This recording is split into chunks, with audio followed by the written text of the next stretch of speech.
Earlier this summer, while we were traveling through Montana, I ran across this magazine, Distinctly Montana. It had an article written by Kelsey Sinclair about Forrest Fenn's treasure. This is the magazine here, and inside it was not a very long article, but it was pretty interesting. Um, to read, since we were up there looking for the Forrest Fenn treasure. Um, it was nice to read about it. And one of the things in the article, it said that Fenn spent his 18 of his 21st summers in Yellowstone and West Yellowstone. He spent some of his time there as a professional fishing guide, and he took some of his clients to the Madison River, Firehole, Gibbon, and Gallatin rivers. Fenn said that his brother and sister and himself used to love swimming in the Madison River.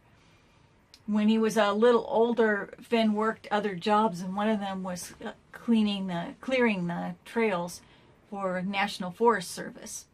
And one of the stories that he told in the article was that him and a friend, one time, they walked all the way from West Yellowstone to Bozeman along the Gallatin River. So Fenn is very familiar with the area, and he said some of his fondest memories are hiking and fishing in the backcountry, and that one time he spent 4 hours up a tree waiting for a bull moose to go home, and when the moose finally left, Fenn ran away so fast he lost his coonskin cap that his mom had made him.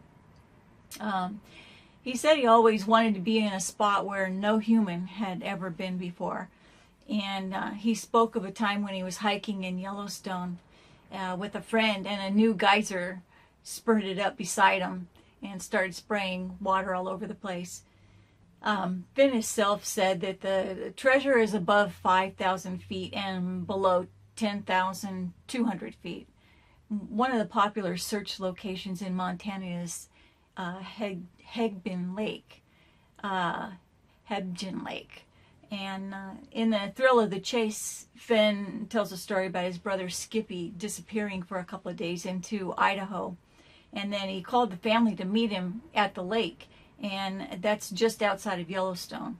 Then the family, they went to the lake, and they saw Skippy. He's flying this plane over the lake. He lands on the water, and he pulled up on a boat dock and parked the plane. Idaho's not that far from the lake, but the lake is between two mountain ranges on either side. And after being there a few months ago, I can't imagine a teenager with no experience flying a plane landing on the lake. Plus, that would have been before the big earthquake happened up there, so there would have been more people and campers up there.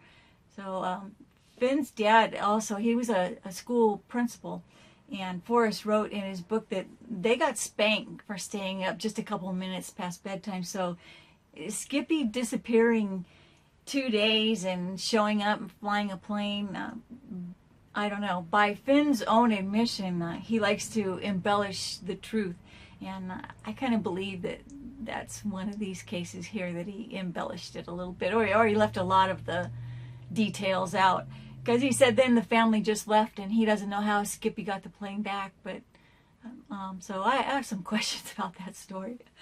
But right now, I personally don't think that Fenn's treasure is up there at that lake, but we do plan on going back to that area because there's a lot of area to search up there, and we didn't get to search everything that we wanted last time. So maybe next time might go around Gardner. Kind of interested in that area. So, but I don't know. What do you think about that story about Fenn? That's pretty far-fetched, I think. But anyways, when the weather gets warmer, I think that we will go back up that way and do some more searching.